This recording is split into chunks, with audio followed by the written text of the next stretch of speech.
안녕하세요. 전도자의 경험을 통해서 배우는 지혜, 바로 전도서 시간입니다. 오늘은요, 벌써 끝이에요. 10장부터 12장까지를 읽습니다. 10장은 무슨 이야기를 하고 있습니까? 10장은요, 우매가 참 무익하다라는 거예요. 우매가 뭡니까? 어리석은 것을 이야기를 하거든요. 여러분, 잉크가 물에 떨어지면 어떻게 되죠? 깨끗한 물이 확 번지면서 더럽게 됩니다.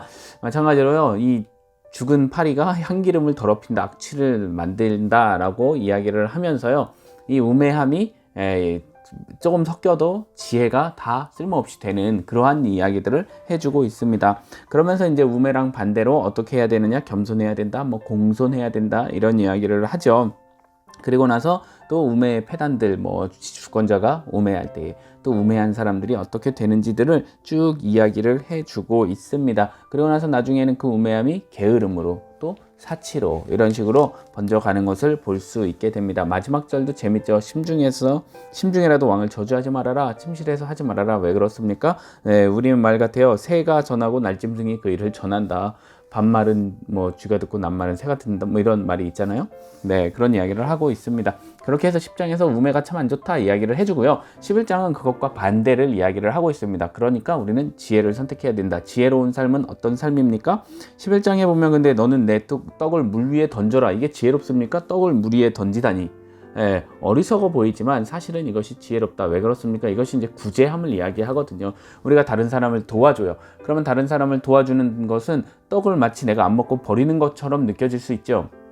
그러나 하나님께서 그것을 갚아주신다라는 거예요. 구제를 하면. 그래서 그것을 지혜라고 이야기를 합니다. 두 번째는 7이나 8에게 나눠주어라 라고 이야기를 해요. 이것은 뭐 분산 투자를 하라는 건가?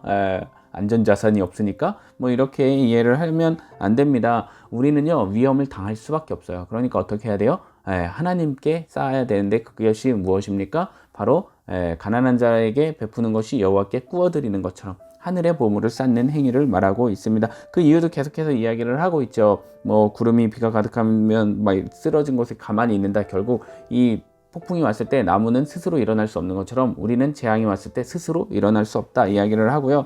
또 4절에서 그냥 현상만 바라보면서 안전한 때가 오기만을 기다리다가 아무것도 못하는 그러한 이야기도 하고 있습니다. 그래서 결국 어떻게 해야 됩니까? 6절처럼 현재의 최선을 다해야 돼요. 7절처럼 즐거워해야 합니다. 그러나 기억을 해야 돼요. 현실에만 빠지면 안 되고 하나님을 기억해야 합니다. 그래서 9절에서 청년에게 즐거워해라 라고, 현실을 하나님의 선물이니까 그것을 즐거워하되, 그러나 무엇을 기억해야 됩니까? 그것을 가지고 하나님 만날 때를 준비해야 한다라고 이야기를 합니다. 그리고 나서 12장에서요, 결국 창조주를 기억하라 라고 이야기를 하는 거죠. 12장이 참 재밌어요. 왜냐하면 12장에 청년들에게 창조주를 기억해라 라고 이야기를 하면서요, 12장 1절 후반부부터 몇 절까지죠? 7절까지요? 계속해서 이 노인이 될 때의 그런 몸의 그런 변화나 어떤 심경적인 변화, 삶의 변화들을 이렇게 비유적으로 표현을 해놨어요. 굉장히 재밌어요. 해와 빛과 달과 별들이 어둡기 전에, 비구름이 다시 일어나기 전에, 이러한 것들이요, 이제 늙어가는 때를 이야기를 하는데요. 집을 지키는 자들이 떤다라는 표현이 있죠. 3절에. 이것은 이제 다리가 덜덜 떨린다라는 것이고요. 또 힘 있는 자들이 구부러진다. 허리가 구부러지는 거. 또 3절하고 4절에 맷돌 소리가 나오는데 이 소리죠. 이가 약해진다라는 거예요. 또 3절 후반부에 창들로 내다보는 게 어두워진다. 눈이 어두워진다고요. 4절에서 길거리에 문들이 닫혀진다라는 거, 뭐 배설기관이나 이런 것들이 약해진다. 또 여자들이 쇠하여진다. 이 귀가 어두워진다. 5절에서의 높은 것을 두려워하고 길에서 놀란다.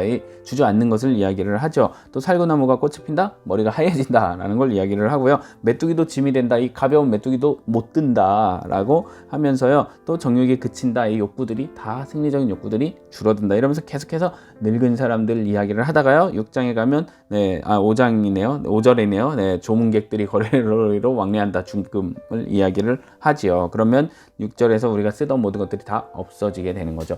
이렇게 죽음에 대해서 이렇게 묘사를 해놓는 것도 재밌습니다. 그런데 결국 7절에서 기억해라 라고 이야기를 하죠. 살아있을 때 기억해야 합니다 라는 것을 이야기를 해주고 있습니다. 그래서 전도서의 결론이 무엇입니까?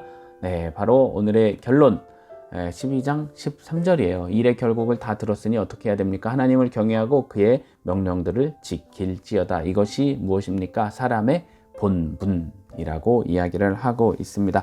그래요. 전도자는 많은 자신의 경험들 속에서요, 지혜로 탐구도 해보고 또 즐겨도 보고 그랬지만 결국 우리가 무엇을 해야 되는지를 깨달았습니다. 그것이 무엇입니까? 우리 인생이 스스로 무언가를 할 수 없는 연약한 존재들이기 때문에, 우리 인생은 반복되는 존재들이기 때문에 새로운 창조를 하시는 영원하신 하나님만을 바라보는 것, 그것만이 유일한 해답이다 라고 전도서를 통해서 교훈을 주고 있습니다.